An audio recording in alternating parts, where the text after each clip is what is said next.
Welcome back to another recording of the Elevate Media Podcast. I'm Chris Anderson, your host, and all of those out there listening, you're on your journey to build a successful business.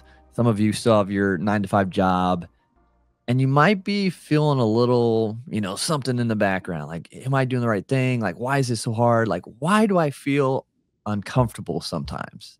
And that's what we're going to talk about today. We're going to be talking about the uncomfortableness of entrepreneurship and how that's okay, and how that can be indicators that you're on the right path to success. And so we're bringing on an expert in her field today. She's a recovering attorney, an author, a speaker, a success architect, and podcaster. She's out of Las Vegas. You're gonna have to look her up after the show and find out more about her, because she's done so much amazing things and helping a lot of people. But Amber, welcome to the show today. Thank you so much for having me. And this happens so often, I don't know why, where you're just about to talk and then you feel like you're going to get the biggest sneeze attack of your life. So forgive me if that comes out. But if we're talking about imperfection and uncomfortableness, there is nothing more uncomfortable than doing everything you can to hold in a sneeze while somebody's doing your intro so they don't have to redo it. So I'm so happy to be here.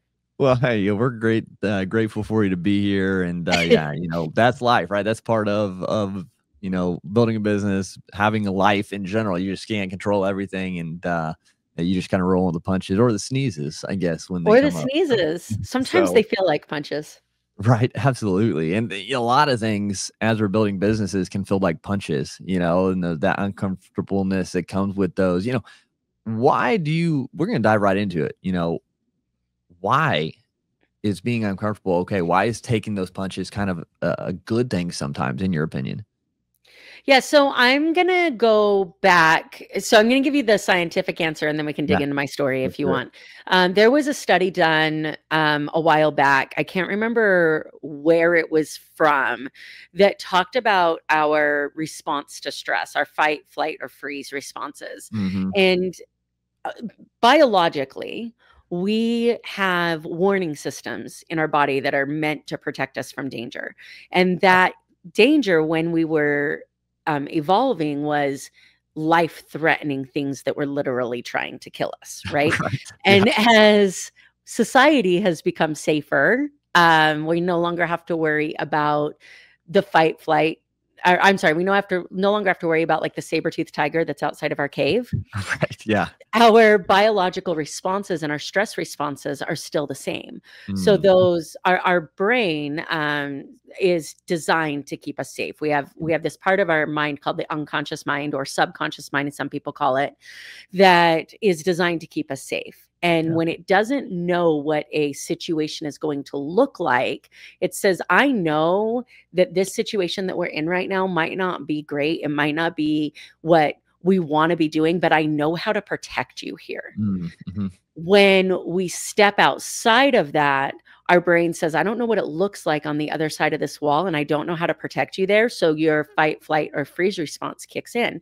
Yeah. One of my absolute favorite quotes that used to live on my wall, because if you walk in my house, it looks like a bachelor pad, a college bachelor pad. I've got shit written on the wall, like, it's a beautiful mind style. Nice. And one of my favorite quotes is, don't give up your peace because chaos is comfortable. Right. So often what happens is we say, I want to make $1 million, but I don't know what it feels like to not be broke. I don't know what it feels like to have money. I want to be in a relationship with somebody, but I don't know what it feels like to be supported. I know what it feels like to be alone and to rely on myself all the time. I want to start a new business, but I don't know what it feels like to be in control of that. I don't know what it looks like. So our brain says, let me tell you all the reasons that this could fail. And then we're going to kick in that biological response that you either run from it, you freeze and do nothing, or that fight comes up and then you're aggressive and standoffish, right? Yeah. Because to our unconscious mind, danger is danger. Right. You're right. You just have that big flash of danger, Will Robinson, right?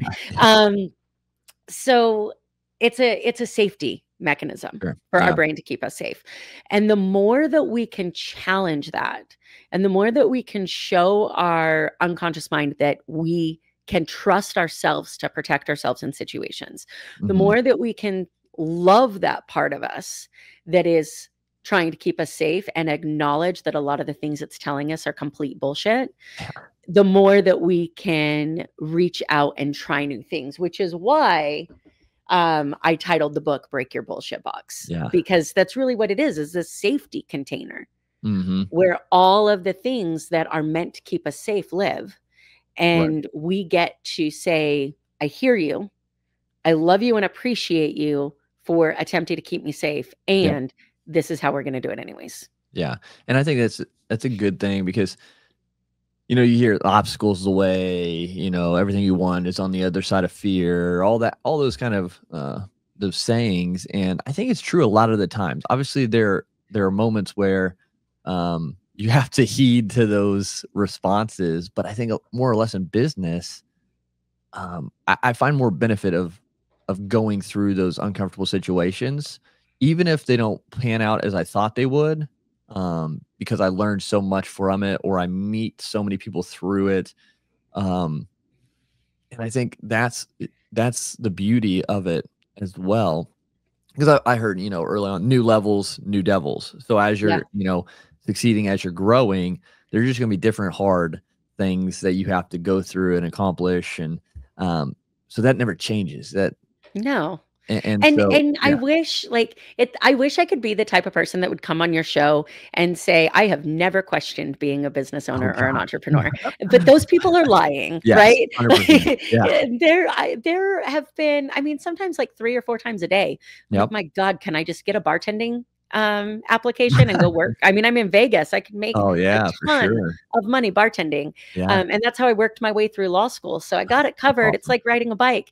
And then I think, what am I going to do on a Saturday afternoon when I want to go networking or I want to go travel or there's a yeah, conference I want to go to and I have to be working, right? So mhm, pick yep, my problem is I would rather push through the struggles that come along with business owner and entrepreneurship than let my schedule ever be controlled by another oh, human being. agreed, It's not for everybody though. Some right, people would rather pick the 9 to 5. yep, I just encourage you to think about the purpose of picking that because yeah, a lot of people, I mean, I stayed in a 9 to 5 for a long time yeah, because it was safe, right? But mhm, it's a perception of safety. I think absolutely, yep, COVID showed us that there are no unimpenetrable businesses, right? 100%, That yeah, you're subject to being laid off at any point in time. So yeah, you might as well be in control of what you're doing with your time, yeah. how you're doing it. And this idea of let me go work for somebody else because it's safer is a fake safe. Oh, yeah, and I was just on a podcast the other day as a guest, and, got onto this topic, and I said, I realized when I was in my 9 to 5, like, nothing is safe. Like, you think your job is safe, but and just the same thing, like, COVID really showed that to a lot of people that it's not true. Like, you could be laid off, fired, in an instant. You could die unexpectedly. Then that's what led me to entrepreneurship, is people in my life close to me unexpectedly passed away and people I knew. And so, like, I had to think, it's gonna be hard in a 9 to 5 because, I can only make so much as an athletic trainer. My hours are gonna be spent doing this for someone else, or I could, take that risk on me and have the hard be not knowing what in the world I'm doing, starting a business, how to do it, how it's gonna happen, but be able to set my schedule and grow and no ceilings, no limits. And for me, probably because 'cause I'm super stubborn, and when people tell me I can't do something, I'm like, "Ha, I'll show you. I'll do it anyway." It's Kinda so that led me true. to it. So, but yeah, I think you have to understand yourself because, business is great. Amazing businesses can't succeed without those people in the 9 to 5 positions who bring their Right. talents and skills, who just can't, they're not as risk tolerant, I guess we could say, versus others. But they play such an impactful part. You just have to understand where you fit, like what life you want, where does that fit? What does that look like? And I think that a lot of businesses are getting better at acknowledging that and Yeah. making a 9 to 5 feel more like a business ownership Yeah. opportunity, right? Yep. When I work with corporations in doing team leadership activities and things to that effect. Oftentimes I'll have some of the leaders come to me and say, I want to restructure our benefits package. What would you suggest that I add? And I'm like, I don't work for you. Like, ask the people who work for you what they want. Like, have you asked them? And they're like, well, no, I want to do like these massage packages and maybe, some extra time off packages. And I'm like, that all sounds great. Right. But I bet if you polled them, all they want is the ability to make their own schedule. Yep. So you're spending all of this money on all of these extra things that they're not going to want, that they don't use, that they don't have time to use because you've got them working 40 hours a week in a office that's unnecessary, when what they want is to feel trusted and in control of their own schedule and appreciated and relied upon for their job. So think of ways that you can do that for your people. And I feel like with, and this is one of the things I love about the millennial and the Gen Z environment is, the older millennials, Gen Xers, boomers are like, man, those people don't know how to work. No, they do. They just work different, right? They don't subscribe to the same bullshit that we were raised on, which is you're going to do whatever it is to get the job done. You're going to work as long as it takes to get it done. Instead, they're like, I'm going to work as long as you're paying me to get it done. And then whatever doesn't get done is your responsibility. And there's so many business owners that are like, I can't believe you'd be like that. Well, I can't believe that you wouldn't pay your people. So we got different issues, right? Exactly.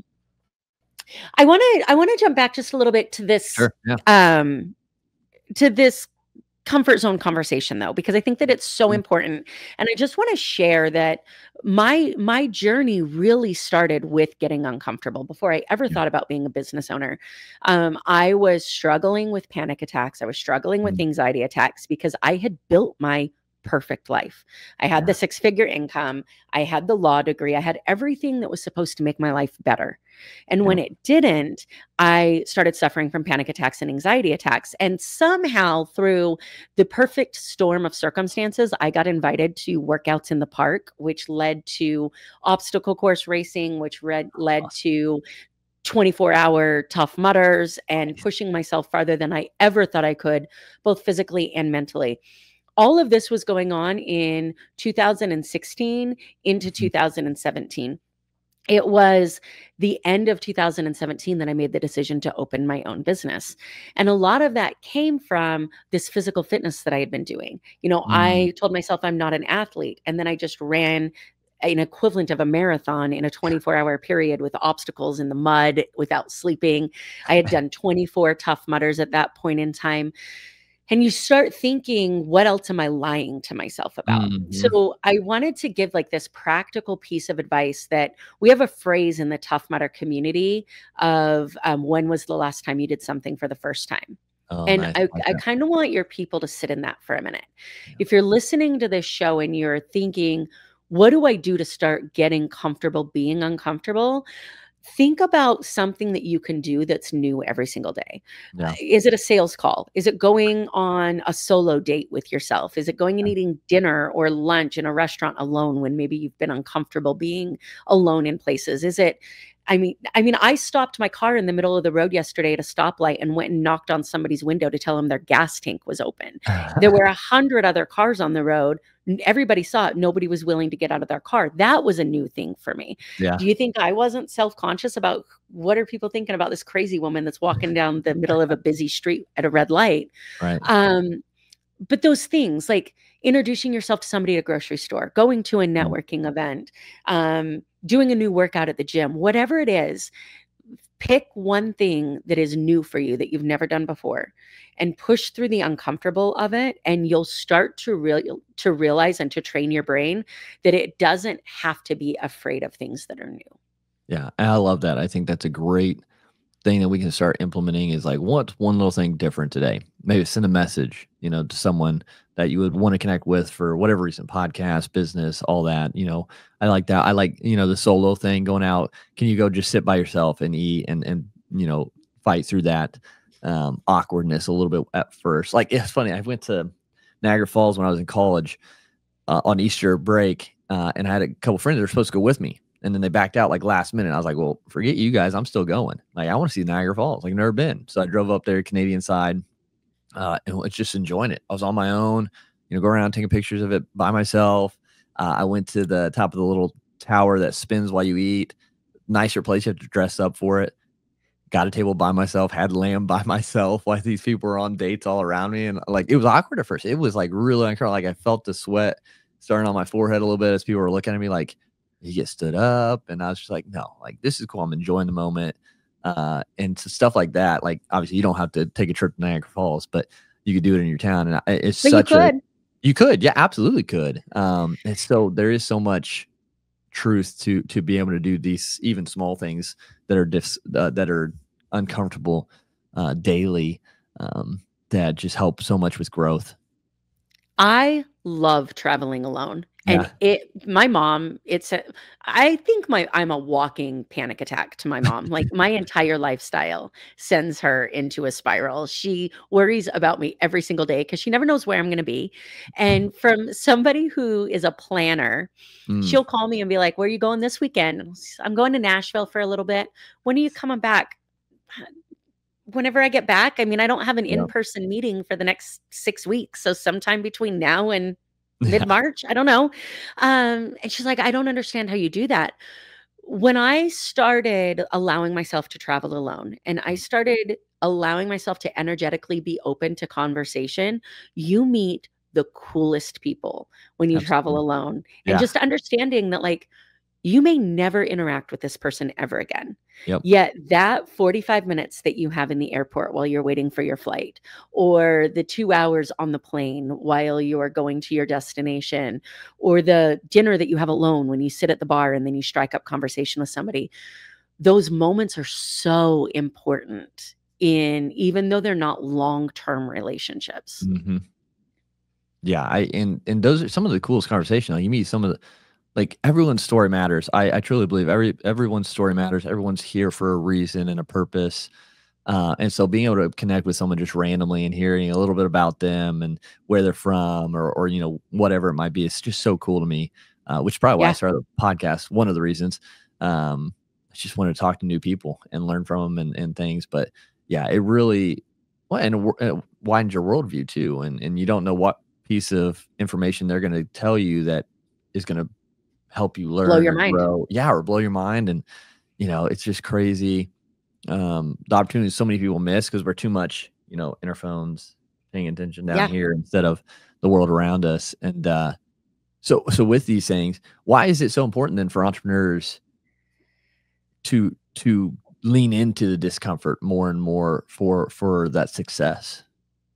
So I think that first of all, I want to go back to the way that our brains are programmed, right? So we build a worldview based upon the way that our brains are programmed. And this is what I teach, train, and coach under. It's called neurolinguistics programming. It's an understanding of the way that your views and your life experiences have dictated the way that you see the world.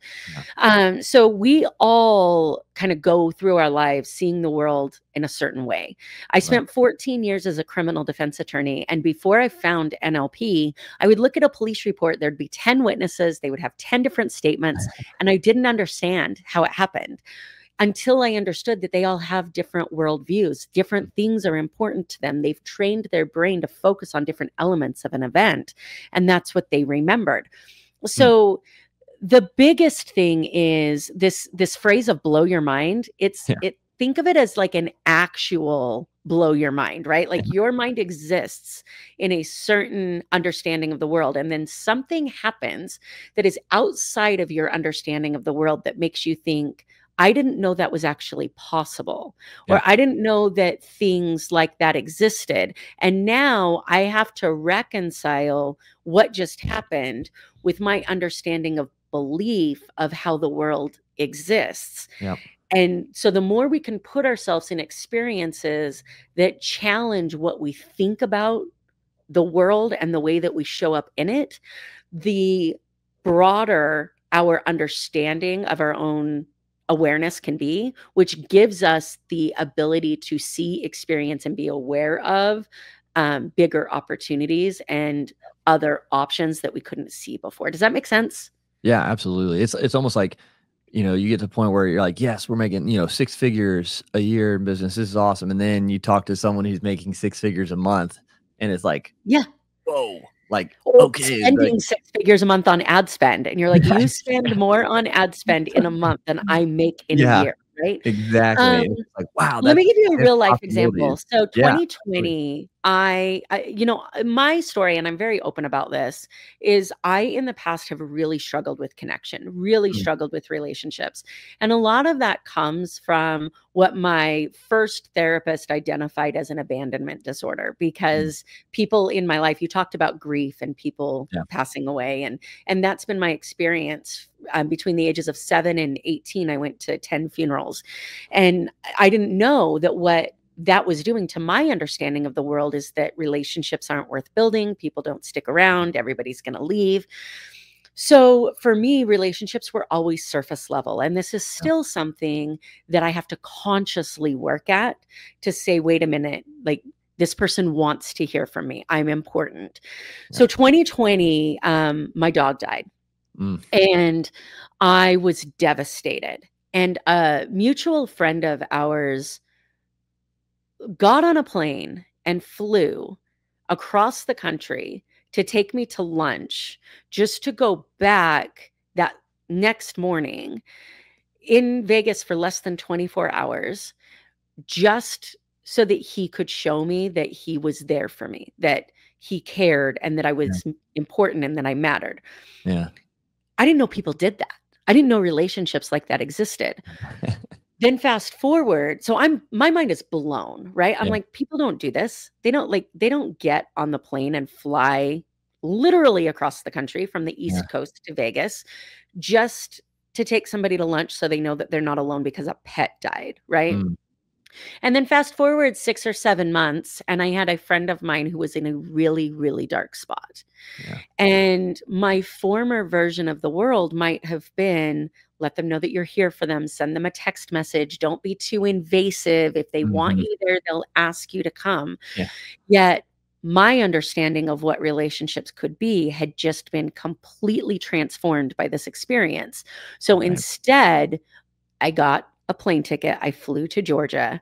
I stood on this person's front porch, knocked on the door, and made sure that they knew that they weren't alone. Mm, That is something I wouldn't have been capable of doing if somebody hadn't done it for me first, and if I hadn't been open to creating that relationship. So the right. more that we put ourselves in situations where we allow people to show us the way that things can be different, we become better friends, better human beings, better business owners, better leaders, so that we can then meet our goals. Because I Yeah, think it's fair to say for almost everybody on the planet that our goals, whether you show it as money, whether you show it as being able to hire a bunch of people, whatever it comes out as in words, at the deepest, darkest parts of our personality, it's about connection and what we can do for other people.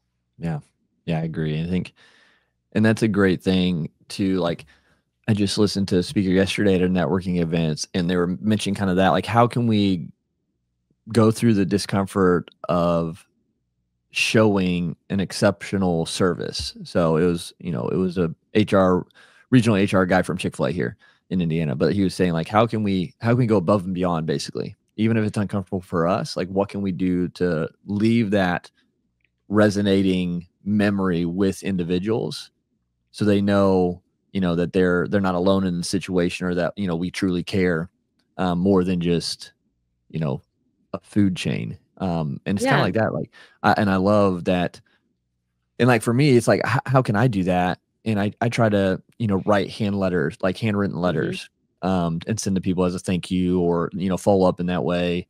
Um, not asking for anything, not asking for business, just as a, hey, thank you for this, or I saw you doing this or whatever.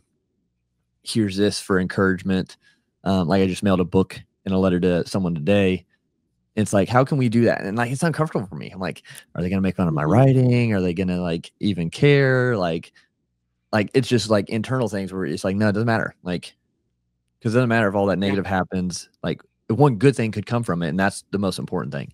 Yeah, absolutely. I try, and I'm getting better at it, at picking 5 to 10 people at every event that I go to, Mhm. and writing, like I'll keep a list of, okay, this person did this during the weekend that we were there and that made me feel good, or I saw somebody do this. When I was sharing that experience of telling the person that their gas tank was open, as I was walking back to my car, 3 different cars honked and gave me like a thumbs up, like that was really cool of you to do, right? People see, people notice. And so when I pick those 5 to 10 people that I want to follow up with and then get their address, I used to be so afraid. Like, I'm going to reach out and ask this person for their mailing address. Their first thought is going to be, I'm not giving some psycho I just met at a conference my mailing address or phone numbers. Like, I used to never keep anybody's phone number. So the first time I was at an event and I thought, well, what's your phone number? I'll just message you. I was like, they're not going to give me their number. You would be shocked how many people just hand out their mailing address and their phone number to me. Right. And then I send them a card, and 9 out of those 10 cards might get thrown in the trash. But there might be that one card that somebody opens and says, this was really freaking cool. Thank you. Yeah. And I think those are the moments, like, and that makes it kind of all worth it. Like going through those hard moments, going through the discomfort, because then it's like, it gives you that kind of dopamine. Like that felt good. I'm glad I was able to do that. And then next time it's not as difficult. It still might have some friction there. But just like anything, practice, doing it over and over, repetitive, it's going to make it easier to do it, because they're building us pathways, and then there's less resistance from it. And so, and you'll see benefits in all sides of your business and life if you continue to do things like that. Agreed. And if your business relies on relationships, which if your business is a business, it relies on relationships.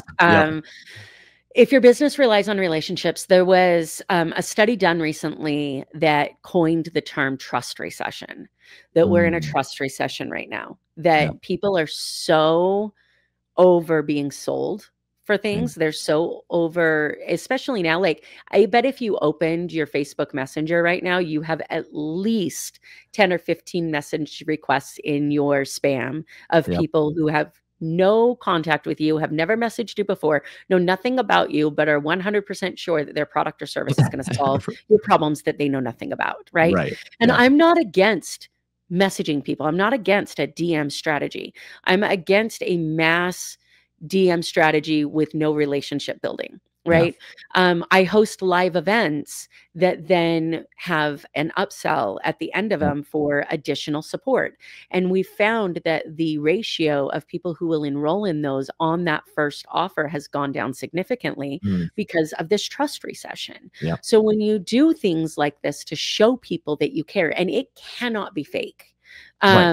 People can see fake a million miles away. It can be automated in a way of, like, I have reminders that, when I talk to somebody 30 days, 60 days, 90 days, I'll get a reminder, hey, it's time to follow up with this person. You can use the tools and resources that you have to remind yourself that something is important, but you can't be fake. And the more you do this, the more people will want to work with you because they see you as a real person who cares about them. But right now, that initial webinar to sell, event to sell, cold DM to sell is just not effective because people don't trust it. Yeah. And I think we're going to see even more of that trust slowing down, trust building slowing down due to AI and avatars and things like that, because people are going to start leaning on that more to make more content, to push more content out there quicker, and it's going to be even less personable because it's going to be fake, but look like you. And that's why, like, we're leaning to help people, build that brand story presence through actual video of themselves and live streaming themselves or events, because it opens up the door and helps build that trust even more. And I think, and it's going to be more uncomfortable because you're not going to be able to use something that's fake or superficial. Like, you're going to have to get a little bit and more raw and like personal. And that's why I think even bigger companies are going to have to start utilizing things like this. The ones who aren't Apple or Tesla, that are in the, just in the public eye all the time, that I truly think bigger companies, their C-suite level, are going to have to start showing their face more, and they're going to have to start engaging through live streams and things with their But they market. already do, right? We already Yeah. see it. Social Yeah. media platforms are blowing up. And Yep. I think we forget that like your Amazons, your Teslas, your Apples, they are that because they went through this Yeah. process, Yep. right? Now, granted, when you have the money that has B's in front of it instead of, dollars, Right. you can pay people Yes. to be the parts of your company that build that trust Yep. for you, For right? sure. But it still has to be built. I was at a networking event this morning, and one of the speakers, and I'm incorporating this into my business like immediately today, Yeah. because one of my struggles has always been reaching out and calling people because of Mm. my connection issues that Sure. I'm working on. I always think like I don't want to be a burden to this person. But when has your phone ever rang from somebody you've met at a conference and you thought, man, like I don't want to hear from that person? You're always like, oh my God, somebody other than a bill collector or Right. somebody other than somebody selling me money or selling me Yeah. something called me, right? Mhm. So this person at this networking event says the biggest thing that changed my business is I incorporated gas calls. And I was like, what the Oh, hell is a gas call? And she's like, it's a give a shit call. She's oh, like, nice. so I like that. once a quarter, I call my clients just to let them know that I give a shit. And I thought, I am incorporating give a shit calls Yeah. into my business, right? Like, Need that. Mhm. what who can I call just to let them know that I was thinking about them and that I care? Yeah. Because I do, right? Right. I care so much about my clients, and sometimes it doesn't, and not even my clients, the people in my circle, the people I meet at conferences. And sometimes that doesn't get portrayed the way that it should because I, in the past, allowed my fear to keep me from making those just because calls. Yeah. Those calls that say, I don't have anything to sell you or give you or offer you except for the fact that you matter. Yeah. Yeah, I think that's super important, and such a cool thing. Something we try to incorporate, and I could definitely do better at this because it's not as frequent. Is maybe not calling, but like doing a short little video, like, "Hey, Mhm. I'm just checking out. I saw you do this, post this recently. Whatever, have this. Like that was, looked amazing. Congrats on that. Hope you're doing well. Just thinking about you, kind of thing. And not ask for anything, not do anything like that, and just kind of send those as well. I think again, either way, just breaking through everyone's, day-to-day activities and making them feel good. It's just like if you were to get a package, like a legit package Yeah. in the mail, like we get so many just bill collections or stuff that goes right in the trash. It's like that's like a whole whoa, like that's kind of neat. Like Yeah. taking time to do that. And so how can we break through the uncomfortableness of doing those things for the benefit of others? Yeah, and there's this phrase that floats around that gets some hate, that how you do one thing is how you do Mm. everything. Mhm. And I 100% agree with this. But in order to agree with it, you've got to take it a little bit higher level. Because when you look at it in the weeds, of course, Sure. how I live in my relationships isn't the same as how I clean my house, and how Yeah. I run my business isn't the same as how I might travel, right? Like Mhm. the actions are different. I was just talking to somebody about this the other day. When you take it a little bit higher up and you say, what's preventing me from doing something that's uncomfortable? What Mm. am I procrastinating? How am I showing up in a space of service? Is there something that I'm afraid of? Those things go into every area of your life. And in that aspect, how you do one thing is how you do everything. So if you have a problem having uncomfortable conversations with your staff, I can guarantee you have a problem having uncomfortable conversations with your spouse. If Right. you have a problem reaching out and letting somebody know that you care about them in this just because calls that we're talking about, Yeah. then I promise you, you have connection issues in your personal life. If you have a time management issue in your business, I promise you, you have a time management issue in your personal life. So I would encourage you, if you're listening to this and you're saying, like, where can I start in understanding what it is that could shift? Start paying attention to your behaviors. Yeah. Start paying attention to what you're avoiding. I use a planner, and I ended up creating it because I couldn't find one that had everything I wanted in it. Sure. Yeah. And the agenda style of it is it has a line down the middle of it. So every Mm. page has an agenda on it. And on the left side, I plan my day down to as close to the 30-minute period as I Yep. can. What tasks am I going to do? Where the magic happens is on the right-hand side, I take accountability for my day. And Mm. what it allows me to do is if I've got sales calls and for a week in a row, I have found something more important to do than those sales calls. Then I get to step back and ask myself, like, what am I afraid of? What am I avoiding? What was the purpose of not holding myself to my commitment here? Starting to get really curious about what the actual purpose is for your behavior in your life, your business, your health, in everything. And I can promise you this conversation about uncomfortableness is going to come into play when you start to get the answers to those questions. Absolutely. And yeah, this has been a great conversation. And I think a lot of people can listen to this and realize like it's normal. It's okay to have this friction in your business of feeling uncomfortable when you're trying to grow and expand and do something different. That is your internal self's trying to keep you safe, or what it perceives as safe. And so like you're not alone. So everyone at every level has dealt with this and still deals with it at different levels. And we just don't let it stop us, right? Yeah. Yep. I love to tell new business owners, if you're listening to this and you're like, I don't know where to start, I don't know what to do, I wish I knew more. I want you, if you take nothing else from this episode, take this, that nobody knows what they're doing, right? Yeah. At every level of where we go, we are just working to figure it out. Yep. We are throwing things at the wall, hoping that they stick, making sure that we try something and then we pay attention to what works, what didn't. We hire mentors that can give us some guidance on what might work and what might not.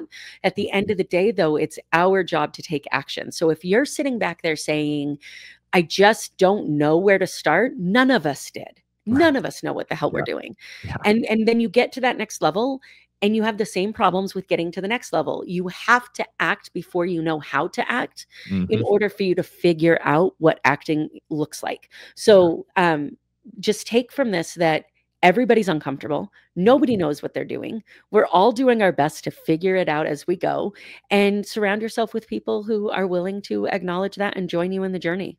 Yeah, I love that. Yeah, because every day brings the newness of what now and what do I need to do and accomplish and how to do that. So Amber, this has been great.